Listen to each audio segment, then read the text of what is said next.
We are running out of time. That's one. साफी रऊफ 9 उम्री में ही अफगान पनाह गुज़ीर की हैसियत से अमरीका आ गए थे। गुज़िश्ता साल काबुल पर तालिबान के कब्जे के बाद वो इंसानी हमदर्दी की बुनियादों पर दी जाने वाली इमदाद पहुंचाने और इनखला में मदद देने के लिए अफगानिस्तान गए थे, जहां उन्हें दिसंबर में तालिबान ने कैद कर लिया। On the last day of my visit to Afghanistan के दौरे के आखिरी दिन मुझे अफगानिस्तान के जनरल डायरेक्टरेट ऑफ इंटेलिजेंस बगैर किसी वजह के ले गए। आखिरी दिन तक उन्होंने मुझे नहीं बताया कि मुझे क्यों कैद किया गया है।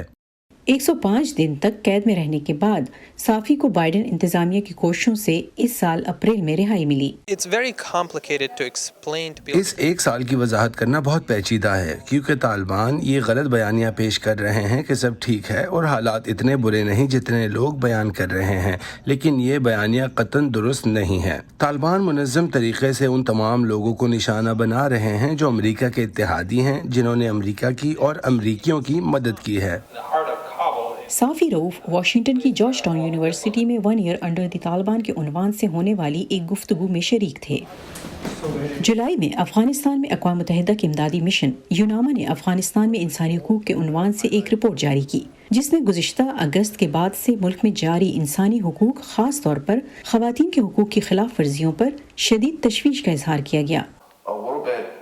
हज़ारा कम्युनिटी से ताल्लुक़ रखने वाली अफ़गान अमरीकी फ़ातिमा जागोरी 1999 में अपने ख़ानदान के साथ अमरीका मुंतकिल हुई थीं। अमरीकी फ़ौज का हिस्सा बनने के बाद उन्होंने इराक़ में भी खिदमत अंजाम दी हैं। उनके शौहर अफ़गानिस्तान में अमरीकी फ़ौजी की हैसियत से एक कार्रवाई के दौरान जान से हाथ धो बैठे थे।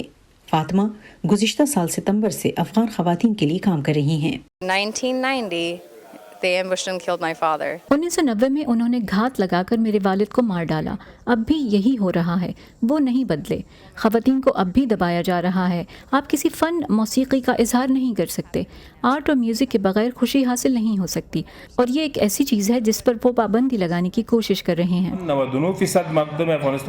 तालिबान के तर्जुमान ज़बीउल्लाह मुजाहिद ने गुज़िश्ता माह एक ट्वीट में कहा कि अफ़गानिस्तान में इंसानी हुकूक के बारे में यूनामा की रिपोर्ट दुरुस्त नहीं है। नरगिस कबीरी 1986 में पाकिस्तान के एक पनाह गुज़ीर कैंप में पैदा हुई थी, जिसके बाद वो अपने खानदान के साथ अमेरिका आ गईं। यूएस मिलिट्री एकेडमी में काम के साथ साथ उन्होंने अफगानिस्तान से लोगों के इनखला की कोशिशों में अहम किरदार अदा किया है। वो कहती हैं कि अभी बहुत कुछ करने की जरूरत है। मैं अब भी इस सदमे से गुजर रही हूँ कि ये एक हकीकत है। मैं बार बार नींद से उठकर सोचती हूँ कि ये एक डरावना ख्वाब है, लेकिन ऐसा नहीं है।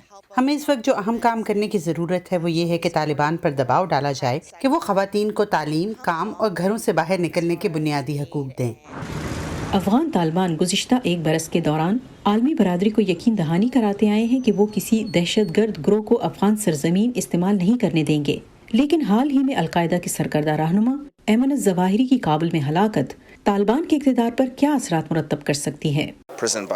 ये सदर बाइडेन के दहशतगर्दी के खिलाफ जंग जारी रखने के अज़म का आदा है, लेकिन मेरे ख्याल में उसे इस हकीकत के तौर पर भी देखा जा सकता है कि अगर तालिबान खुलकर अलकायदा और दीगर दहशतगर्द तंजीमों की हिमायत कर रहे हैं, तो उस सूरत में गैर सरकारी तंजीमों और इदारों के लिए अफगानिस्तान के अंदर काम करना और इंसानी हमदर्दी पर मबनी इमदाद की तरसील मुश्किल होगी। लिहाजा कुछ राब्तों की ज़रूरत है।